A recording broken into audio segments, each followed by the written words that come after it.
Hello guys, welcome back to my channel. Today we are talking about another university of Italy, which is a public university, and that is a Calabria University.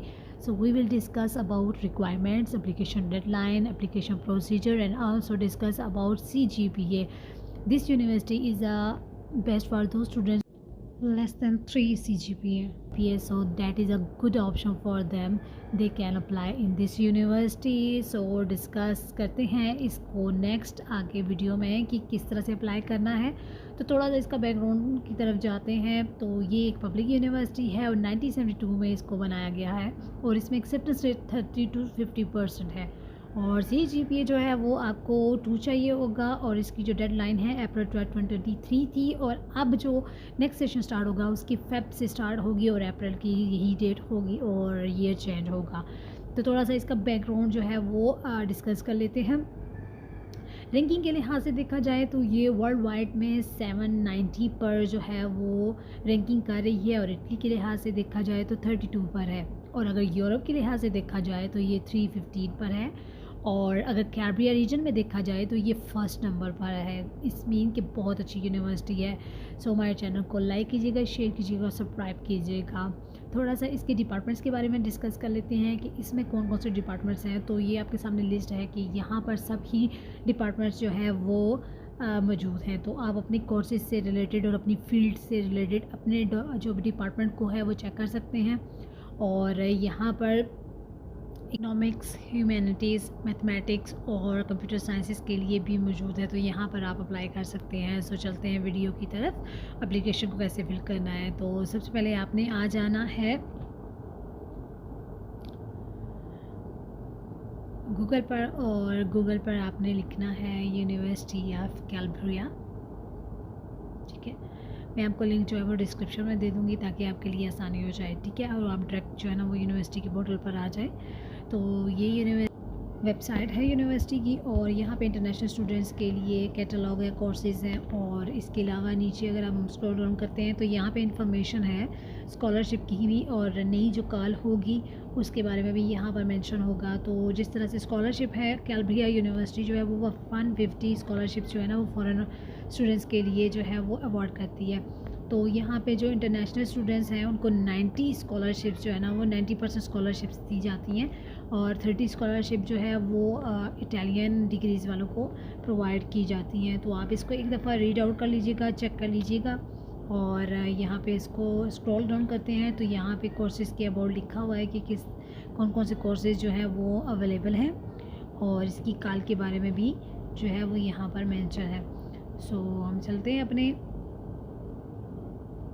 Procedure की तरफ कि किस तरह से इसको apply करना है और किस तरह से फॉर्म फिल करना है। तो वो हम इसमें डिस्कस करते हैं। तो नीचे स्क्रॉल डाउन करना है और यहाँ पर स्क्रॉल डाउन करने के बाद यहाँ पर आपने क्लिक करना है how to apply. How to apply पर क्लिक करने के बाद आपके पास एक नई विंडो ओपन होगी और यहाँ पे डॉक्यूमेंट्स की रिक्वायरमेंट्स लिखी हुई है कि आपको पासपोर्ट चाहिए होगा, CV चाहिए और बैचलर डिग्री चाहिए। इसके अलावा जो आपकी ट्रांसक्रिप्ट है वो चाहिए होगी। और बहुत से लोग पूछते हैं कि हमारे पास सिलेबस नहीं है, तो आप गूगल पे जाएं और वहाँ पे अपनी यूनिवर्सिटी का नाम लिखें और अपने कोर्स को लिखें और सिलेबस को डाउनलोड कर लें। और इसके बाद आपको आईएलटीएस चाहिए, अगर आपके पास है, नहीं तो आप प्रोफिशिएंसी लेटर को अपलोड करेंगे।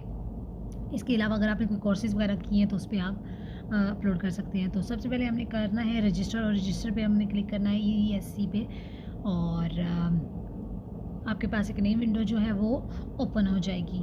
और नई विंडो ओपन होगी तो यहाँ पे आप अपनी रजिस्ट्रेशन करेंगे और पेज को आप ट्रांसलेट कर लीजिएगा और मैंने ऑलरेडी किया हुआ है। तो इसके बाद आपने यहाँ पे रजिस्ट्रेशन पे क्लिक करना है और रजिस्ट्रेशन पे क्लिक करने के बाद आपने यहाँ पर वेब रजिस्ट्रेशन पर आ जाना है और यहाँ पे क्लिक करना है और इसके बाद आपने अपना डेटा फिल करना है। यहाँ पे आपने अपना नाम लिखना है, आपका फर्स्ट नेम जो होगा वो आपने लिखना है। इसके बाद जो आपका लास्ट नेम होगा वो आप लिखेंगे। यहाँ पे आपने डेट ऑफ बर्थ जो है वो लिखनी है अपनी। यहाँ पे मैं रैंडम लिख रही हूँ तो आपने अपनी लिखनी है। तो ध्यान से इस फॉर्म को फिल कीजिएगा और अपने जेंडर को सिलेक्ट करें, अपनी कंट्री को सिलेक्ट करें। इसके बाद नेशनलिटी जो आपकी वो आपने सेलेक्ट करनी है। यहाँ पर आपने कंट्री सेलेक्ट करना है और अपने शहर का नाम लिखना है, जिस शहर से आप हैं वो आपने लिखना है। और इटालियन टेक्स्ट कोड की ज़रूरत नहीं है, अगर आपके पास ऑलरेडी जनरेट वो हो ही जाता है, तो अगर है तो वो आप यहाँ पे इस करते हैं, वरना ये ऑटोमेटिकली जो है वो जनरेट हो जाएगा। इसके बाद आपने यहाँ पर फिल करने के बाद आपने यहाँ पर फॉरवर्ड पर क्लिक करना है। तो यहाँ पर आपने परमानेंट एड्रेस लिखना है। यहाँ पे आपने अपने कंट्री को सिलेक्ट कर लेना है। इसके बाद अपने सिटी का नाम आपने यहाँ पर लिखना है और इसके बाद आपने ज़िप कोड लिखना है। इसको स्किप कर सकते हैं। जहाँ पर स्टेरिक है वो अपने जो बॉक्सेस होंगे वो अपने लाजमी जो है वो फिल करने हैं, बाकी जहाँ पे स्टेरिक नहीं है वो आप उसको स्किप कर सकते हैं। यहाँ पर आप अपने घर का एड्रेस लिखेंगे। बहुत से क्वेश्चंस करते हैं कि हमारे स्ट्रीट नंबर नहीं है, तो मैं बार बार अपनी वीडियोस में यही रिपीट करती हूँ कि आपने यहाँ पर अगर स्ट्रीट नंबर नहीं है तो आप 0 लिख दीजिएगा, और अगर है तो आप उसको मेंशन कर दीजिए। तो यहाँ पर आपने अपने घर का एड्रेस लिखना है। यहाँ पे जो आपको फुल एड्रेस होगा वो आपने यहाँ पे लिखना है, स्ट्रीट नंबर लिखना है यहाँ पर।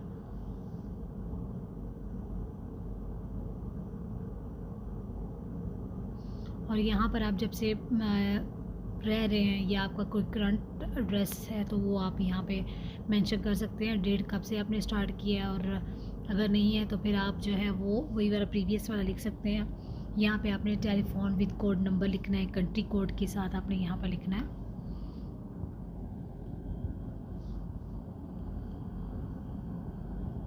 और यहाँ पे येस पे क्लिक करना है आपने। अगर आपका परमानेंट एड्रेस और करंट एड्रेस सेम है तो आप येस करेंगे, और अगर नहीं है तो नो करेंगे और फॉरवर्ड पर क्लिक करेंगे। और यहाँ पर आपने आने के बाद आपने अपना ईमेल यहाँ पे ऐड करना है और कंट्री कोड लिखना है यहाँ पर, और यहाँ पे अपना टेलीफोन नंबर लिखना है आपने। यहाँ पर कोड आपका जो भी कंट्री का, आप पाकिस्तान से करें तो पाकिस्तान का कोड 92 लिखेंगे, और अगर आप इंडिया से हैं तो 91, और अगर किसी और कंट्री से हैं तो वहाँ पे आप अपना कोड कंट्री का मेंशन करेंगे। इसके बाद आपने सब जो बॉक्सेस हैं वहाँ पर येस येस करना है, और लास्ट वाले पे नो करके फॉरवर्ड कर देना है। इसके बाद आपको पासवर्ड जो है वो जनरेट करना है, तो आप यहाँ पे पासवर्ड जो है वो जनरेट कर लीजिएगा अपने अकॉर्डिंग। जो आपने स्ट्रॉन्ग कोड जो है वो आपने यहाँ पे जनरेट कर लेना है, और इसके बाद कंफर्म पासवर्ड करना है, और इस तरह से आपका पासवर्ड और जो है वो कंफर्मेशन हो जाएगी। और इसके बाद आपने सारा डेटा एक बार जो है वो रीचेक कर लेना है। रीचेक करने के बाद आपने यहाँ पे कंफर्म पे क्लिक करना है। आप अगर कोई प्रॉब्लम होगी है या आपने मिस्टेक कर दिया तो आप एडिट पर्सनल डेटा में जाकर आप जो है वो उसको री एडिट कर सकते हैं। और उसके बाद आपने कंफर्मेशन पे जो है वो क्लिक करना है, और आपके पास नेक्स्ट पोर्टल ओपन हो जाएगा, और आपके पास लॉगिन जितनी भी इंफॉर्मेशन होगी लॉगिन वो इन्फॉर्मेशन आपको शो हो जाएगी। आप इसको सेव कर लीजिएगा। यहाँ पर आपने यूज़र नेम को कॉपी कर लेना है और इसको सेव कर लें। और यहाँ से मैं करूँगी कॉपी यूज़र नेम को। यहाँ से यूज़र नेम को कॉपी करने के बाद लॉगिन पे क्लिक करेंगे, और यहाँ पर यूज़र नेम को हम पेस्ट कर देंगे, और यहाँ पे पासवर्ड हमने जो क्रिएट किया था वो यहाँ पे लिखेंगे, और असेस पर क्लिक कर लेंगे।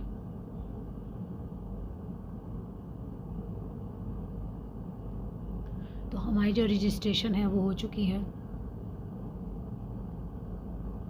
अब यहाँ पे हम क्लिक करेंगे, और इसके बाद हम रजिस्ट्रेशन ऑफिस पे आएंगे, और यहाँ पे एडमिशन टेस्ट पर क्लिक करेंगे, और यहाँ पे टेस्ट रजिस्ट्रेशन पर क्लिक करेंगे। और यहाँ पे आपने जो उन सभी कोर्स अप्लाई करना है वो आप यहाँ से सिलेक्ट कर लेंगे। मास्टर के लिए कर रहे हैं, बैचलर के लिए कर रहे हैं, तो यहाँ पर आप क्लिक करेंगे जो बैचलर के लिए कर रहे हैं। और जिन्होंने मास्टर के लिए करना है वो मास्टर पे क्लिक करेंगे, और यहाँ से फॉरवर्ड चले जाएंगे। फॉरवर्ड पर क्लिक करने के बाद आपने यहाँ पे अपने कोर्सेज़ को देख लेना है, आपका जो कोर्स होगा, और आप उसको सेलेक्ट कर लीजिएगा। यहाँ पे मैं बिजनेस एडमिनिस्ट्रेशन को क्लिक कर रही हूँ, और उसके बाद फॉरवर्ड पर क्लिक करेंगे। फॉरवर्ड पर क्लिक करने के बाद यहाँ पर अगर आपको डिसेबिलिटी है तो आप यहाँ पर क्लिक करेंगे येस पर, और येस पर क्लिक करने के बाद आपकी किस टाइप की डिसेबिलिटी है वो आपने यहाँ पर मेंशन करनी है, और इसके बाद उसका परसेंटेज लिखनी है और नीचे उसकी डिटेल्स जो है वो आपने लिख देनी है, जिनको अगर कोई डिसेबिलिटी है, ठीक है। और अगर नहीं है तो आपने नो पर क्लिक करना है, और नो पर क्लिक करने के बाद आपने फॉरवर्ड पर क्लिक करना है, और फॉरवर्ड पर क्लिक करने के बाद आप नेक्स्ट पोर्टल पे आ जाएंगे, और यहाँ पे आप अपने जो कोर्स है वो उसकी डिस्क्रिप्शन देख लीजिएगा, और इसके बाद डिटेल्स और देखने के बाद आपने कंटिन्यू पर क्लिक करना है, और यहाँ पर आपने अवंती कर देना है, ठीक है।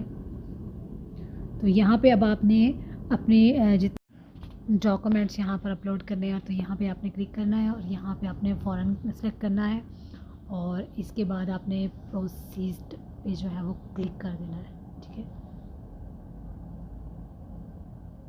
और यहाँ पे आप अपने जो आपकी डिग्री है उससे रिलेटेड आपने डिटेल्स जो है वो यहाँ पे फिल करनी है, आपने कहाँ से एफएससी की और आपने कहाँ से ग्रेजुएशन की है वो सब यहाँ पे अपना आपने लिखना है, ईयर कौन सा है, आपने ग्रेड कौन से लिए हैं वो सारे आपने यहाँ पर सेलेक्ट करने हैं, और कंट्री सेलेक्ट करना है, और उसके बाद कंट्री कोड सेलेक्ट करना है, ठीक है। तो यहाँ पे आपने फॉरवर्ड पे क्लिक करना है, ये यहाँ पर फिल हो गया, तो यहाँ पे आप देखिए टिक का निशान आ गया, और यहाँ पे अब आप रेड होगा तो इसका मीन कि आपका इसमें अपलोड नहीं हुआ हुआ। और यहाँ पे देखिए यहाँ पे अब बैचलर डिग्री आपने जो आपको ली है आपने जिस यूनिवर्सिटी की, वो आपने यहाँ पर इंटर पे क्लिक करना है, और यहाँ पर आपने इसकी डिटेल और ऑब्टेन करके लिखना है, ऑब्टेन पे क्लिक करना है, और इसके बाद फिर आपने यूनिवर्सिटी की जो डिटेल्स हैं वो आपने यहाँ पे फिल करना, कंट्री सेलेक्ट करना है आपने, और जहाँ से आपने बैचलर किया है उस यूनिवर्सिटी को सिलेक्ट करना है, कौन सी यूनिवर्सिटी है, और आपने वो सेलेक्ट यहाँ से करनी है। और अगर नहीं है आपकी यहाँ पर यूनिवर्सिटी तो आप नीचे नाम भी लिख सकते हैं खुद से। और इसके बाद फिर आपने डिग्री लेवल जो है वो आपने बैचलर किया है, बैचलर ऑफ आर्ट्स है, बैचलर ऑफ एजुकेशन है, जो भी आपका है वो आप यहाँ पर सेलेक्ट करेंगे।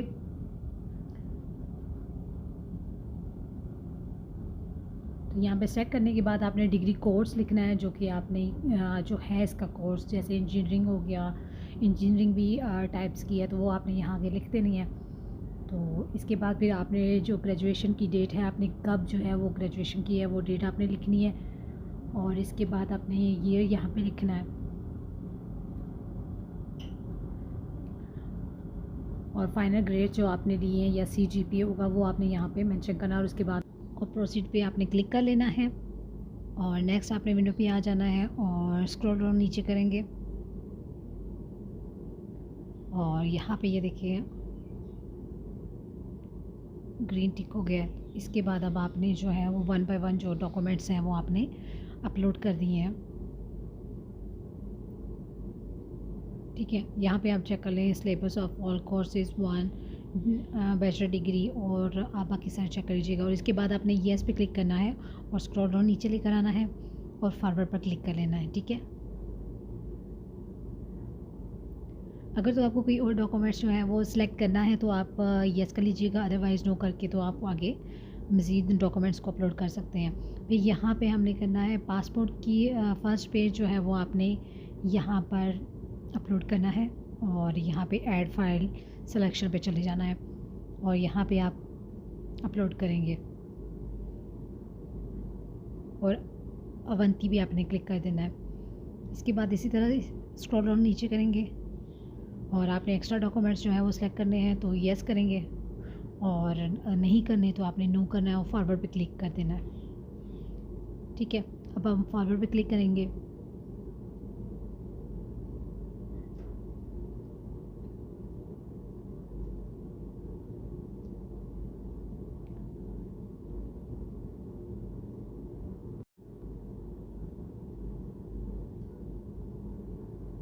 आपने एक बार चेक कर लेना है कि आपने सारे डॉक्यूमेंट्स जो है वो अपलोड कर दिए हैं, और अगर एक्स्ट्रा कोई आपकी सर्टिफिकेशन है ऑनलाइन तो वो उसको भी आप अपलोड कर सकते हैं।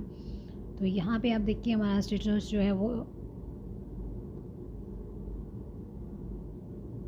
अभी जो है वो नहीं हुआ, क्योंकि हमने यहाँ पे डिस्क्रिप्शन देनी है और यहाँ पे हमने पासपोर्ट नंबर लिखना है। इसके बाद वो हमारा कंप्लीट होगा। डॉक्यूमेंट टाइप्स लिखना है यहाँ पे, और किस कंट्री ने इशू आपको किया है पासपोर्ट, तो आपने वो यहाँ पे मेंशन करना है। स्क्रॉल डाउन नीचे करेंगे तो यहाँ पे एक्सपायरी डेट भी आप लिखेंगे। जो आप अपलोड करते जा रहे हैं, फिलिंग कर रहे हैं, तो यहाँ पे आप देखेंगे ग्रीन बॉक्स होता जा रहा है।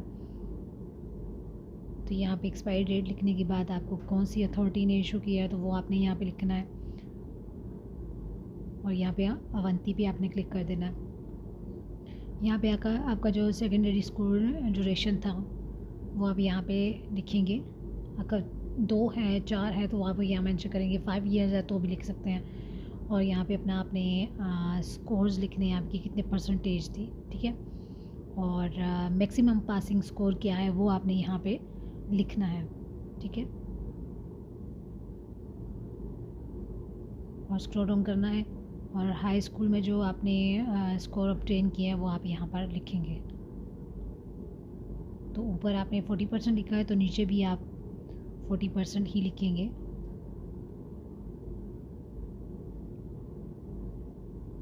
या इसको स्किप भी कर सकते हैं।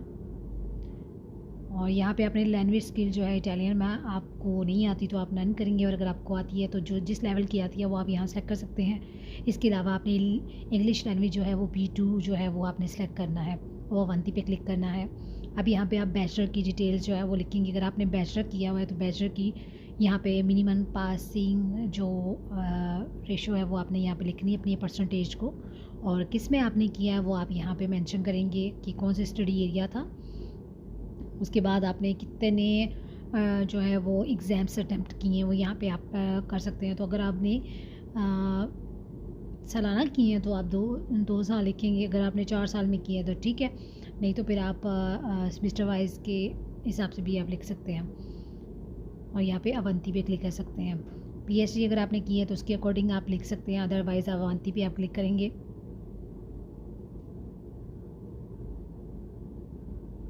तो यहाँ पे अब आपने नो क्लिक करना है।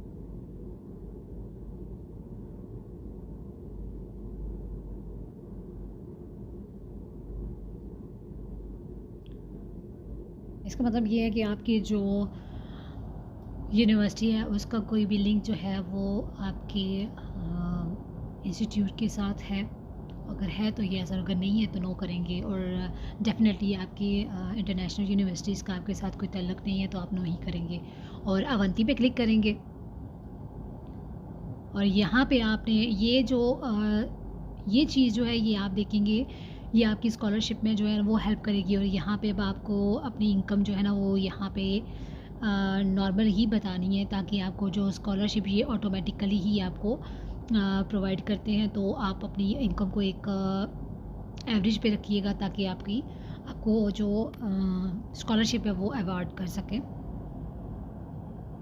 तो यहाँ पे आपने सारे क्वेश्चंस के आंसर्स कर दिए हैं, और इसके बाद आपने नेक्स्ट एक बार चेक कर लेना है और स्क्रॉल डाउन करना है नीचे। चेक करने के बाद कंफर्म पे आप जो है वो क्लिक कर देंगे, और इस तरह से आपकी जो एप्लीकेशन है वो कंफर्म्ड हो चुकी है, यानी कि आपका अप्लाई हो चुका है। इसी तरह जब भी आप वीडियो देखें और जिस ईयर में देखेंगे वो उसके अकॉर्डिंग ही आप जो है ना वो अप्लाई करेंगे। प्रोसीजर सेम होगा, लेकिन डेट्स और ईयर जो है वो चेंज होगा।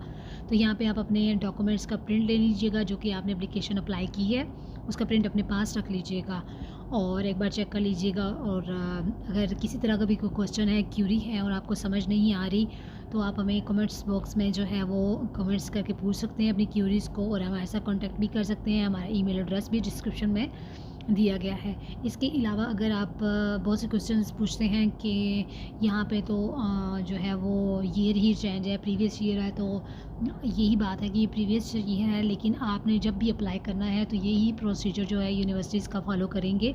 सिर्फ डेट और ईयर्स जो है वो चेंज होता है। तो किसी तरह की भी कोई क्यूरी हुई तो आप हमें कमेंट्स कर दीजिएगा। अपना ख्याल रखिएगा। अल्लाह हाफ़िज़।